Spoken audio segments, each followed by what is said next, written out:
पाकिस्तानी रौनियाफोरा गं 13 गारिफोराव सुथिया जोबनायनि उनाव फैफिनगासिनो दंमोन। बे समावनो हरखाबै आईईडी बेरफ्रुनायाव 4 सुबुंफोरनि जिउ खहा जायो। सुलुंनि बायदिब्ला पाकिस्ताननि गोजोन गैयै आरो बिग्रायारि बलुचिस्तान रायजोआव उदखारिफोरा हरखाबै आईईडीजों गाग्लोबदोंमोन।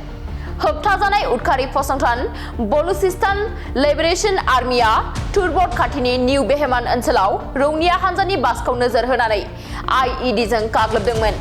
बे गाग्लोबनायाव दासिमाव 4 सुबुंफोरनि जिउ खहा आरो 32 सुबुंफोरा जोखोम जादों।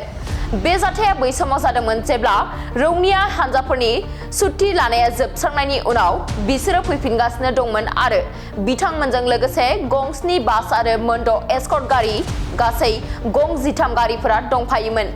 मावख'आरिफोरा बुंदों दि जिउ खहा जानायनि अनजिमा आरो जोखोम जानायफोरनि अनजिमाया बांनो हागौ। उदखारि फसंथान बीएलएनि माजिद ब्रिगेडआ बे गाग्लोबनायनि दायखौ लानानै बुंदों दि रौनिया हानजानि गारिखौ नोजोर होनानै गाग्लोबनाय जादोंमोन। पाकिस्तानी रौनियाफोरा गं 13 गारिफोराव सुथिया जोबनायनि उनाव फैफिनगासिनो दंमोन। बे समावनो हरखाबै आईईडी बेरफ्रुनायाव 4 सुबुंफोरनि जिउ खहा जायो। सुलुंनि बायदिब्ला पाकिस्ताननि गोजोन गैयै आरो बिग्रायारि बलुचिस्तान रायजोआव उदखारिफोरा हरखाबै आईईडीजों गाग्लोबदोंमोन। होबथाजानाय उदखारि फसंथान बलुचिस्तान लिबरेशन आर्मिया तुर्बत खाथिनि निउ बेहेमान ओनसोलाव रौनिया हानजानि बासखौ नोजोर होनानै आईईडीजों गाग्लोबदोंमोन। बे गाग्लोबनायाव दासिमाव 4 सुबुंफोरनि जिउ खहा आरो 32 सुबुंफोरा जोखोम जादों।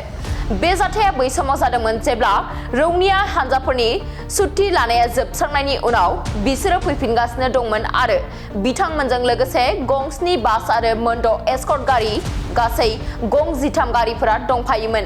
मावख'आरिफोरा बुंदों दि जिउ खहा जानायनि अनजिमा आरो जोखोम जानायफोरनि अनजिमाया बांनो हागौ। उदखारि फसंथान बीएलएनि माजिद ब्रिगेडआ बे गाग्लोबनायनि दायखौ लानानै बुंदों दि रौनिया हानजानि गारिखौ नोजोर होनानै गाग्लोबनाय जादोंमोन।